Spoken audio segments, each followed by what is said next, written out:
So ngayon mga idol, ito magkakabit tayo ng headlight socket. So karamihan kasi sa halimbawa mekaniko or minsan yung mga may-ari, nakaranas sila ng ganitong kuano, ayan oh. Hindi na maganda yung posisyon ng mga socket. So minsan kasi nawawala yung ilaw natin sa headlight. So ngayon ito, isi-set up natin. So ganyan siya. So kaya ito sinishare ko sa inyo para halimbawa kayo ay magko-connection, kapag nabaliktad nyo kasi yan, meron yang epekto doon sa ilaw or yung headlight. Hindi siya gaanong ano talaga, yung napaka liwanag niya. So i-connection ko muna to. Pagkatapos natin i-connection, so mag-demonstrate tayo sa mismong bulb natin. So ko-connection ko muna.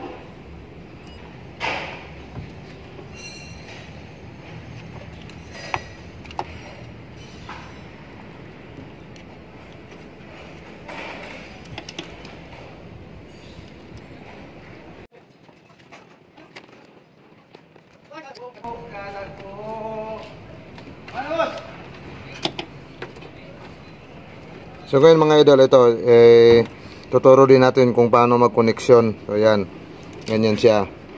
So pagkatapos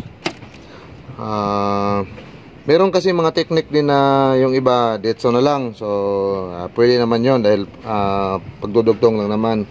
Pero isa ring tip na maibigay ko sa inyo, ganun mag-connection mga idol. O yan o, ito yung kabila, itong kabilang wire, ganun lang o.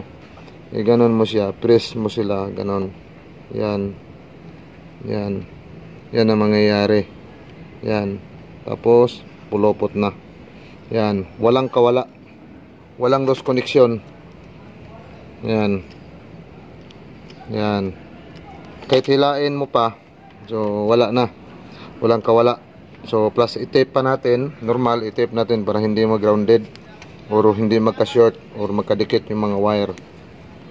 So yan lang ang tips din na mag-connection ng wire.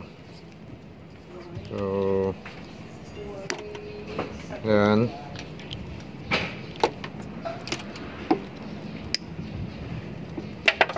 Ito naman kabila.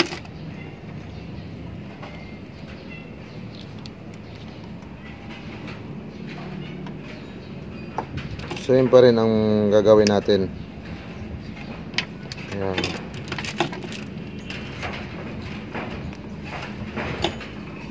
Ganyan oh. Ayan oh. Ayan. Ayan. Pag ganyan nyo, ganyan nyo siya. Ayan. Ayan. Ikot ka agad. Ayan. So magiging lock type yung connection natin. Ayan. So ganyan siya.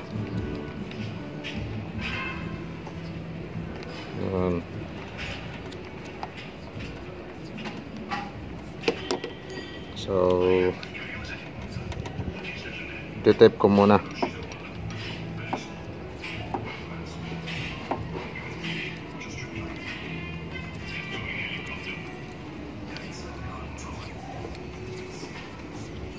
Yan. So magte-test tayo. Titest natin yung ilaw para titingnan natin kung anong mangyayari kung halimbawa kung anong epekto rito kung iba ang koneksyon. Ito, kukuha tayo ng baterya, ititest natin yung mismong headlight bulb dahil ito yung makikita ninyo sa ating video. So ayan o, ganyan siya o. Yan. So dapat ito yung common. Ito yung common, ito yung low, ito yung high. So ito test natin. So ngayon naka-install na yung baterya. So ito kompleto na itong connection. So test natin actual kung maganda ba yung liwanag ng bombilya. So headlight high. low, high, low. Okay. So, maliwanag na maliwanag. So, ngayon, ititest naman natin dito sa socket kung anong epekto niya kung babaliktarin natin yung connection. So, ito. Bubunutin muna natin ito for safety. So, ang ginawa ko rito, itong ground, ito ay ground. Dahil ang takbo dito sa low at saka high ay positive type. So, ito yung common. So, itong socket ang gagamitin natin. So, ngayon, ayan. Ayan o. Ayan. So, ito yung common. Ito yung low. Ito yung high. So, ngayon, babaliktarin natin. Ito yung gawin natin common. So, titingnan natin. Ayan o. Yung kulay brown. Ayan o. Yung kulay brown, gawin natin common. Ito naman yung selector natin sa high at saka low. So, ayan o. So, maliwanag siya. So, ilagay naman natin dito. So, ayan o. Mahina siya. Yan, mahina siya. Dahil ito ang ginawa nating common. Ito banda. Ngayon, baliktarin natin. Ito naman ang gawin nating common. So, ito. Common. So, yan. High. Okay. Pag low. So, yan. Normal siya. So, ito yung common. Ito yung low. Ito yung high.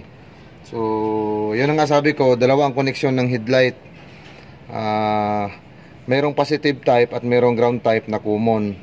So, ayun lang mga idol. Sinishare ko lang ito. Pero kung intact naman yung socket ninyo, halimbawa na ano lang siya, yung na lost connection lang siya, kagaya rito, nag-lost connection. So, sundin nyo lang yung connection nun at saka silipin nyo ng maigi para kung pa-connection niyo halimbawa may nakaganyan, minsan dikit yan at pagputol nyo at nagkamali, so dapat isa-isahin nyo yung wire. Tapos kung durog naman yung mismong socket, so yun ang sabi ko, yung common nya minsan doon nagkakatalo sa common. Ito yung common ng headlight, ito yung common, ito yung low, ito yung high. So magkaharap lang yung common at saka yung high. So ayun lang mga idol. Sana nakapulot kayo ng aral dito sa ating ginawang pagsishare. So huwag kalimutan mag-like at mag-share ng ating YouTube channel at meron din tayong Facebook account. So yun lang, sana nakatulong ako sa inyo. At salamat.